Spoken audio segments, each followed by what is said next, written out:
Quer dizer sondado. Deus tem o poder de saber o que está dentro do nosso coração. Nem nós mesmos sabemos, mas Deus sabe as motivações que estão dentro do nosso coração. Deus tem a totalidade do conhecimento, mas o nosso conhecimento é fragmentado, ou seja, ele é muito quebradinho, né? Você conhece uma coisa, pula, conhece um pouquinho da outra, e aí dificilmente nós conseguimos encaixar o nosso conhecimento completo de nós mesmos. Alguns de vocês já se pegaram surpreendidos de que você não se conheceu em certa atitude. Você fala, isso não sou eu.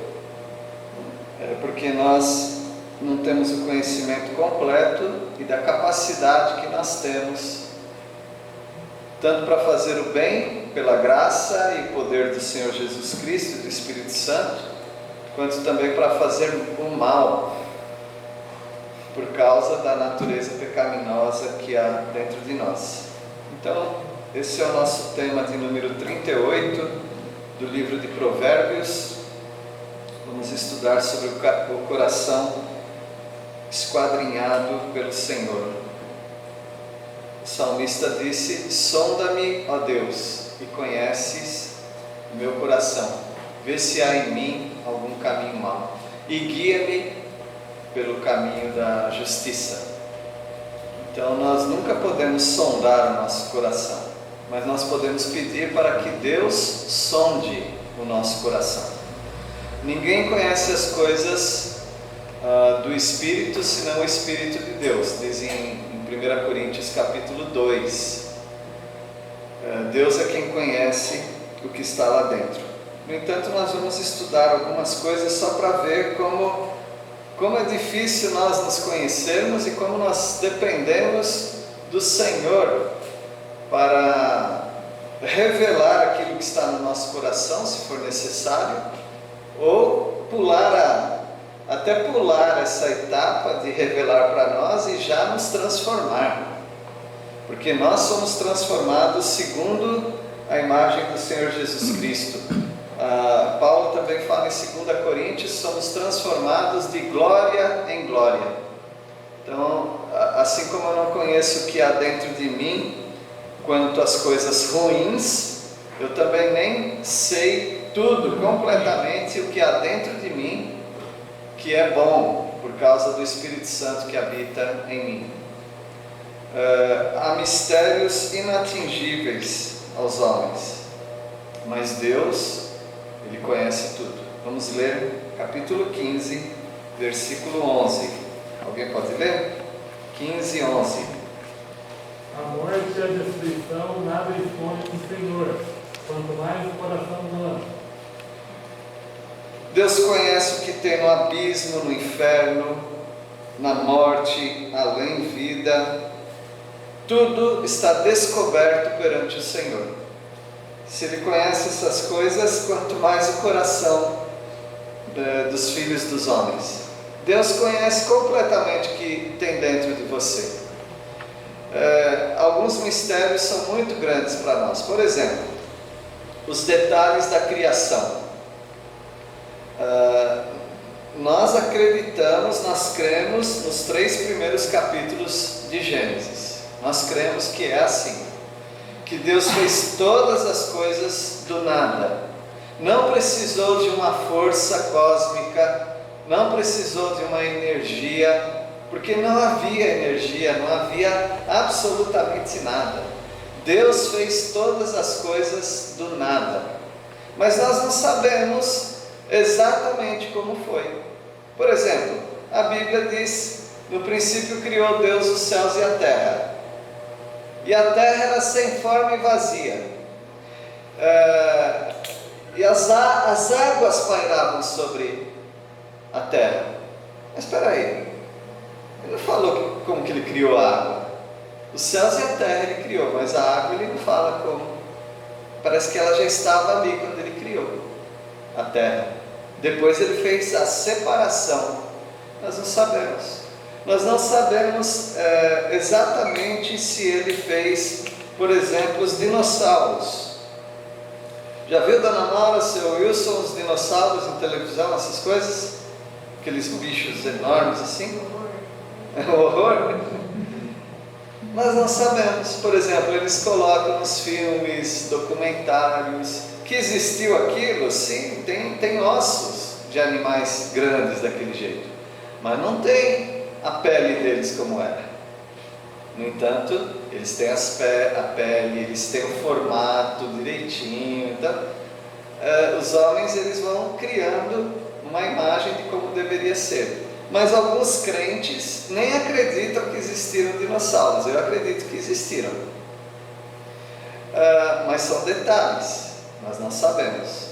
Nós não sabemos como que o mundo se separou, porque a palavra de Deus diz em Crônicas, nos dias de Peleg, quando a terra se separou. Hoje tem os oceanos, né? Os chamados 7 mares, né?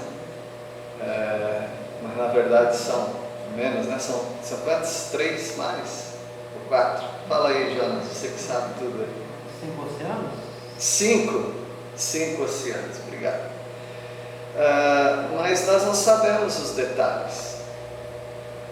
Então fica muita falta de conhecimento para nós. Mas Deus sabe tudo. Ele não quis falar para nós. Mas basta nós crermos que Ele fez todas as coisas, separou tudo segundo a sua espécie, os animais, a maneira como Ele fez o homem, como Ele fez a mulher, como Ele fez procriar todos os seres humanos. Mas são grandes mistérios para nós. Nós não sabemos os detalhes da salvação. Há grupos que ficam discutindo. Deus já sabia quem ia ser salvo. É claro que Ele sabia quem ia ser salvo. Mas Ele fez com que aquelas pessoas fossem salvas. E se elas não quisessem ser salvas? Alguns diriam, não, se Deus queria, então aquela pessoa ia querer também. Muitas dúvidas nós temos. Em vez de ficar brigando, é melhor dizer, eu não sei, eu não entendo completamente. Então Deus conhece todos os mistérios que são inatingíveis para nós. Há muita falta de conhecimento do que vai acontecer quando nós sairmos desse mundo, para onde realmente nós vamos, como que é aquele lugar. A Bíblia fala um pouco, mas não fala tudo. Como vai ser o arrebatamento? Será que meu óculos vai cair ou ele vai junto? Porque eu preciso do óculos, né? Como vai ser o nosso corpo? Vai ser esse corpo mesmo? Apenas transformado, mas parecendo com esse? Como vai ser no reino do Senhor Jesus Cristo? Felipe e eu estávamos conversando sobre isso. Ele levantou mais dúvida do que eu podia responder. Não sei, realmente eu não sei. Então nós não temos grandes detalhes da criação, nem da salvação e nem das últimas coisas. Portanto, são mistérios que Deus conhece. O além e o abismo estão descobertos perante o Senhor, quanto mais o coração dos filhos dos homens. Você já tentou fazer um plano e na sua mente aquele plano estava perfeito. Você já tinha inclusive os passos, os detalhes, mas na execução dos planos tudo saiu errado. Porque você não tem conhecimento das variáveis. Ou seja, você faz um plano, mas você não contava com aquela outra coisa. Você faz um plano de um orçamento que vai precisar de dinheiro. E aí você junta aquele dinheiro, vai dar tudo certo. Mas você não contava que no meio do caminho ia acontecer alguma coisa com algum bem seu, com a sua saúde, com a sua casa, com coisas despesas que você não esperava. Deus conhece todos os planos, mas nós não. No começo parecia que ia dar tudo certo. Vamos ver Provérbios 16, 2. Alguém pode ler? Todos os caminhos do homem são puros aos seus olhos, mas o Senhor pesa o espírito. Aos nossos olhos todos os caminhos estão puros, estão perfeitos, mas Deus pesa o espírito. Ele conhece o nosso coração, Ele esquadrinha o nosso coração, a nossa mente, nosso espírito, nossa consciência, nossas emoções. Ele sabe tudo. Agora 21, 2, Provérbios 21, 2.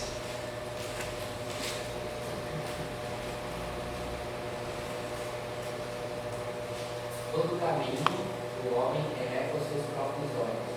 O Senhor sonda os corações. Quase a mesma coisa, né? Esse versículo. Você tem planos, mas Deus sonda os corações. Ele esquadrinha os corações. Por que os nossos planos às vezes não dão certo? Ou, talvez uma pergunta melhor, por que nós nos enganamos sobre os planos? Por que no meio do caminho, da execução do seu plano, você fala, sabe uma coisa? Eu não deveria ter inventado isso. Alguém já caiu nessa? Já, seu Wilson? Estava indo, começou a dar mais problema do que solução? Começar não tem problema, depois começou aí apareceu. Acontece comigo também. Eu liguei. E quem é teimoso, igual o Joãozinho, por exemplo, né, Joãozinho? Quando você descobre no meio do caminho que não era para ter começado, aí só de raiva você termina, né? O melhor é jogar fora tudo, né? Mas, meus irmãos, por que nós nos enganamos sobre os nossos planos? Eu não quero acusar ninguém, mas eu quero trazer uma luz aqui que talvez para você vai ser uma repreensão, mas se for, não é minha, não é da palavra de Deus, tá bom? Você se engana sobre os seus planos porque você não ora. Exemplo, Josué. Josué era para matar os inimigos, né? Não era para fazer aliança com eles, era para chegar em Canaã e já exterminando os povos. Deus mandou, é melhor fazer o que Deus manda. Aí veio um povo com a roupa toda suja, rasgada, com pão embolorado. Aí eles falaram, faz uma aliança com a gente, nós viemos de terra distante, né? Josué fez uma aliança com eles. Aquilo foi um problema. A palavra de Deus diz que foi um problema, mas a palavra de Deus também diz por que ele chegou nesse ponto. Alguém lembra? Porque ele não consultou o Senhor. Está aí. Às vezes você entra em algumas enrascadas, em alguns planos que causam despesa, causam dor de cabeça, causam atrito de relacionamento, porque você não consultou o Senhor. Eu tenho falado para os irmãos da regra das 48 horas. Lembram? Se você tem que responder algum e-mail, WhatsApp, ou falar com alguém, espere 48 horas. Não custa nada.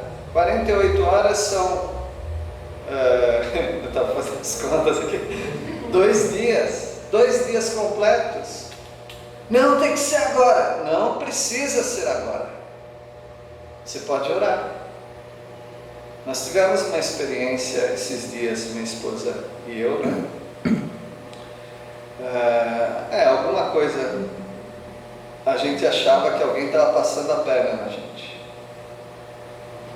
Mas aí sabe o que eu fiz antes de fazer? Eu apliquei as 48 horas. Daí eu fui consultar com alguém que sabia sobre o assunto, e a pessoa falou, não, está certinho. O problema que eu ia arrumar com alguém, eu ia acusar alguém de que ó, você está passando a perna em mim. Mas uma pessoa entendida viu o assunto e falou: não, está certinho. Meus irmãos, espere um pouquinho mais. Ore antes de falar com alguém, antes de comprar alguma coisa, antes de entrar em algum projeto. Espere mais um pouquinho. 48 horas é para as coisas corriqueiras, né? Às vezes tem que ser alguns meses até. Então, nós nos enganamos nos nossos planos porque nós não oramos. Josué é um exemplo. Outra razão por que nós nos enganamos sobre os nossos planos é porque nós somos precipitados. Exemplo, quando fala de precipitação na Bíblia, você lembra de alguém? Jefté. Hã? Voto de Jefté. Voto de Jefté, esse eu nem tinha pensado, mas certinho. Juízes 13. 11. Hã? Juízes 11. 11. Ah, obrigado. Que isso, hein?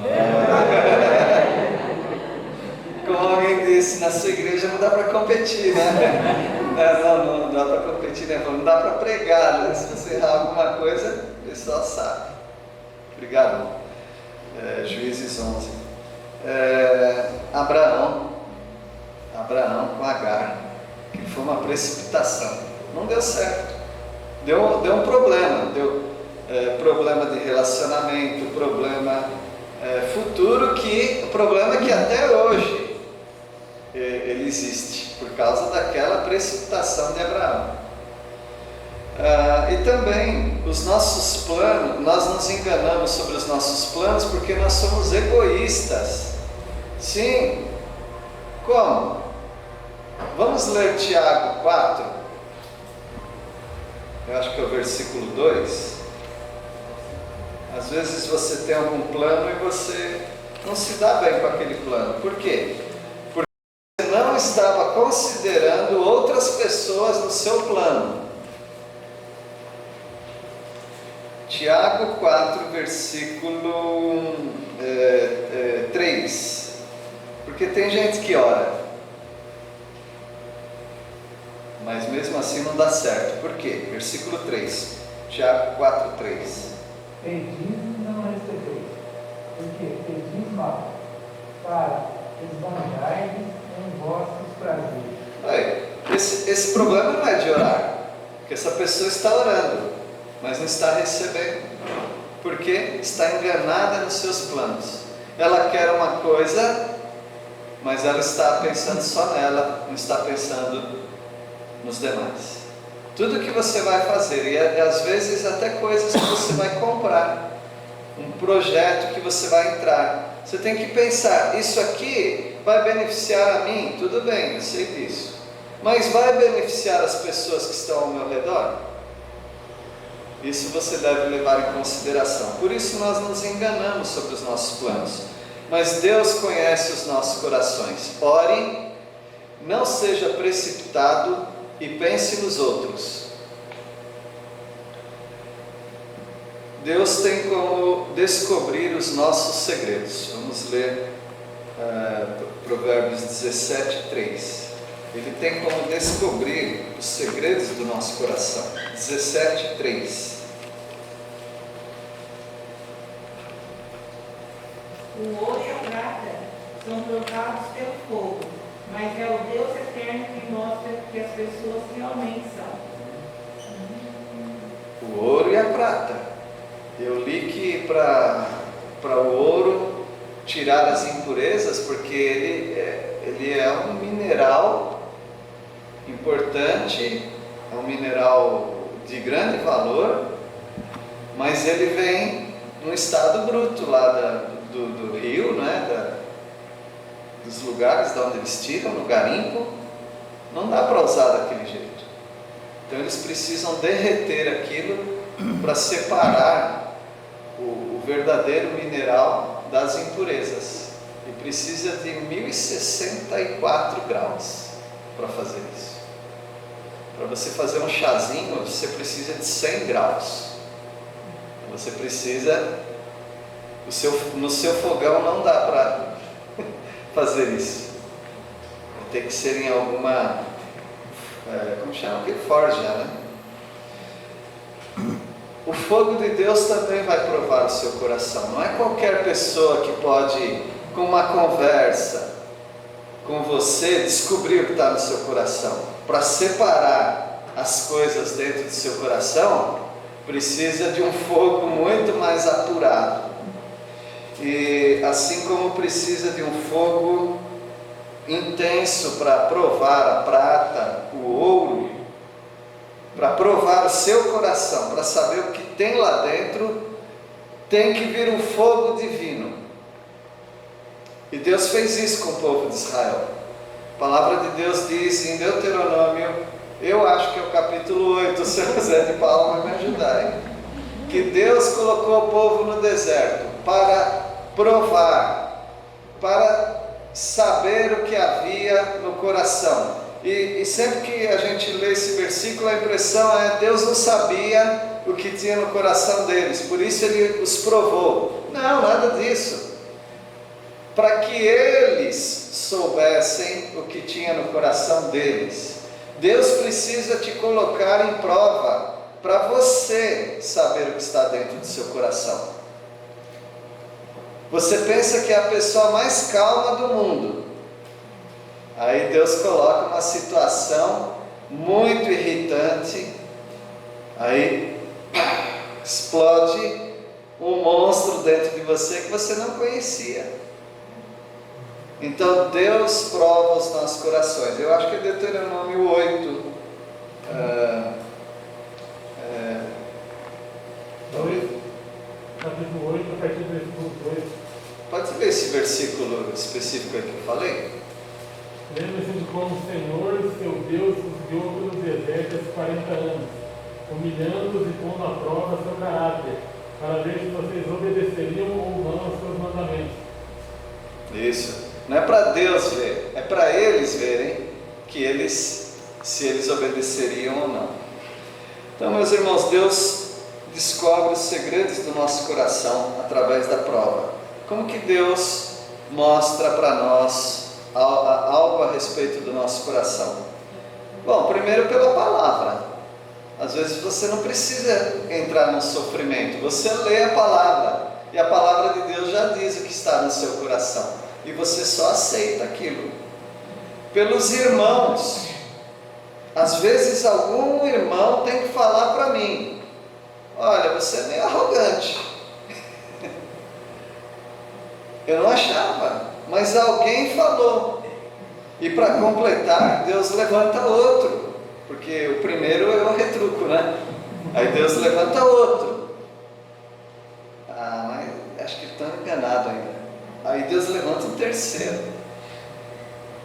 É o tal negócio, se te chamarem de burro a primeira vez, ignora. Segunda vez fica preocupado, terceira vez compra uma carroça. Então, meus irmãos, nós sabemos o que está no nosso coração pela palavra, através dos irmãos e também através do sofrimento. Deus te coloca debaixo de alguma prova, algum sofrimento, e você começa a se conhecer melhor. Deus faz isso. Agora Deus sabe de uma coisa que ninguém sabe entre nós, que nós somos cínicos. Sabe o que é cínico? Alguém tem alguma definição do que é ser o que é uma pessoa cínica? Eu sei de mim, mas eu finjo que eu não sou aquilo. Tá aí. É isso mesmo. Eu sei, não vou falar para ninguém, não vou demonstrar para ninguém, então eu estou fingindo. Deus conhece o nosso fingimento. E nós temos um versículo para isso. Agora, esse fingimento é em algo muito específico. É sobre os perdidos. Meus irmãos, eu nunca queria falar isso, mas as igrejas são cínicas quanto aos perdidos. Eu sou cínico quanto aos perdidos muitas vezes. Porque ao mesmo tempo que nós falamos que o que nós temos é muito precioso e valioso, nós não levamos para outras pessoas. Isso é um cinismo terrível. Você diz que é bom e que todos deveriam aceitar essa palavra, mas você não faz nenhum esforço para que alguém conheça essa palavra. Isso se chama cinismo.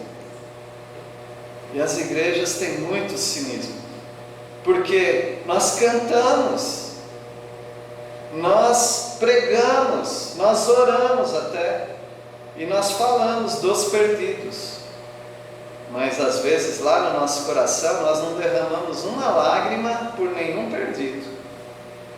Isso é cinismo. Deus sabe desse cinismo no nosso coração.